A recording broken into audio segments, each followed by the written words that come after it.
Kayamkulam government വനിതാ polytechnic college national service സ്കീമിന്റെ ആഭിമുഖ്യത്തിൽ ലഹരിവിരുദ്ധ ബോധവൽക്കരണ പരിപാടി ഫുട്ബോളാണ് ലഹരി എന്ന പേരിൽ സംഘടിപ്പിച്ചു. പരിപാടിയുടെ ഭാഗമായി വിദ്യാർത്ഥികൾക്കായി ഫുട്ബോൾ ഷൂട്ടൌട്ട് മത്സരവും ബോധവൽക്കരണ ക്ലാസും നടന്നു.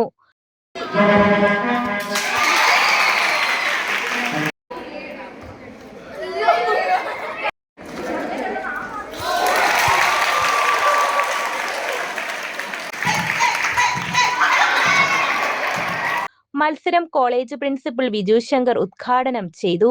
ലഹരി അടക്കമുള്ള വിവിധ ലഹരി പദാർത്ഥങ്ങളുടെ പിടിയിൽ അമർന്ന് സ്വയം നശിക്കുകയും സമൂഹത്തിനാകെ ദോഷം സംഭവിക്കുന്ന തരത്തിൽ പ്രവർത്തിക്കുകയും ചെയ്യുക. ഇതിനെതിരെ വിദ്യാർത്ഥികളുടെ ഒരു കൂട്ടായ്മ, യുവതയുടെ ഒരു കൂട്ടായ്മ, ആ ലക്ഷ്യം മുൻനിർത്തി സംസ്ഥാന സർക്കാരിന്റെ ഓപ്പറേഷൻ തൂഫാൻ ആ ക്യാമ്പയിന്റെ ഭാഗമായാണ് ഇവിടെ ഇന്നൊരു ലഹരി വിരുദ്ധ പ്രോഗ്രാം നടത്തിയിട്ടുള്ളത്. സമ്മാന വിതരണവും ബോധവൽക്കരണ ക്ലാസും കായംകുളം ഡിവൈഎസ്പി ടി ബിനുകുമാർ നിർവഹിച്ചു. നമ്മൾ മനസ്സിലാക്കേണ്ട ഏറ്റവും പ്രധാനപ്പെട്ട പ്രത്യേകത, നമ്മുടെ കേരളത്തിലെ നിവാസികൾ 1% പേരെങ്കിലും ആയുസ് എത്താതെ മരണപ്പെടുന്ന കാഴ്ചപ്പാടുണ്ട്. ശരിയല്ലേ? നമ്മുടെയൊക്കെ പൂർവികർ അല്ലെങ്കിൽ നമ്മുടെ മാതാപിതാക്കൾ, രക്ഷിതാക്കൾ എത്രയോ കഷ്ടപ്പെട്ടാണ് നമ്മളെ ഈ പഠിക്കാൻ വേണ്ടി പറഞ്ഞു വിടുന്നത്. ഏറ്റവും നല്ല ഡ്രസ്സ് വാങ്ങിത്തരുന്നു, ഏറ്റവും നല്ല ആഹാരം തരുന്നു, ഏറ്റവും നല്ല വീട് വെച്ച് നമ്മളെ താമസിപ്പിക്കുന്നു, ഏറ്റവും നല്ല പാഠപുസ്തകങ്ങൾ വാങ്ങിത്തരുന്നു, ഏറ്റവും നല്ല വിദ്യാഭ്യാസ സ്ഥാപനങ്ങളിൽ അയക്കുന്നു. ഇതൊക്കെ നമ്മുടെ ഏറ്റവും പ്രധാനപ്പെട്ട ലക്ഷണങ്ങളാണ്. ഒരുപക്ഷെ നമ്മൾ മനസ്സിലാക്കി കഴിഞ്ഞാൽ, നിങ്ങളുടെ അച്ഛനും അമ്മയൊക്കെ എടുത്തു കഴിഞ്ഞാൽ അത്രയും വയസ്സായവരല്ല നിങ്ങളുടെ അച്ഛനും അമ്മയും. കാരണം നിങ്ങളുടെ പ്രായം അതാ. അത് വെച്ച് നോക്കുമ്പോൾ നിങ്ങളുടെ മാതാപിതാക്കൾ അത്രയും പ്രായമുള്ളവരല്ല. നിങ്ങളുടെ അമ്മയുടെ അല്ലെങ്കിൽ അച്ഛൻ്റെ അടുത്ത തലമുറ, മുൻ തലമുറ നോക്കിക്കഴിഞ്ഞാൽ അവരൊത്തിരി വയസ്സായവരാണ്, അല്ലേ? നമ്മളിന്ന് ജനിച്ചു വീഴുന്ന ഓരോ കുട്ടികളും ഓരോ ദിവസം കഴിയും തോറും അവർ ബുദ്ധിപരമായിട്ട് വളരെ വളർച്ച കൂടുതലാണ്. നിങ്ങളെക്കാളും നിങ്ങളുടെ മാതാപിതാക്കളെക്കാളും എത്രയോ ബുദ്ധിയാണ് നിങ്ങൾ ഓരോരുത്തരും. നിങ്ങൾ നാളെ കുടുംബജീവിതം ആരംഭിക്കുമ്പോൾ നിങ്ങൾക്കുണ്ടാകുന്ന മക്കൾ നിങ്ങളെക്കാളും 7 പുറം ബുദ്ധിയുള്ളവരായിരിക്കും.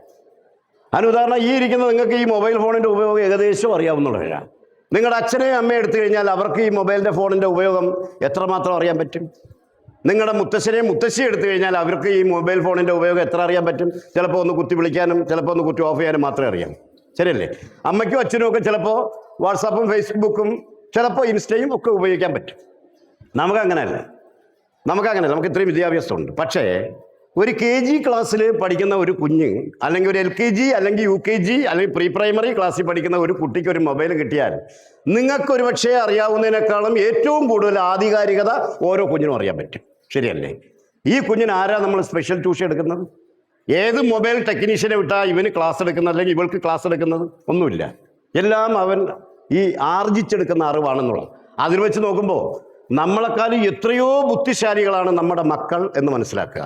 ചടങ്ങിൽ NSS program officer K Kiran, Jayamani, Rekha, Jaseena, Dhanya, assistant program officer Mary Mini, Jayakumar, Sunilkumar, Deepa, Nandagopan തുടങ്ങിയവർ പങ്കെടുത്തു.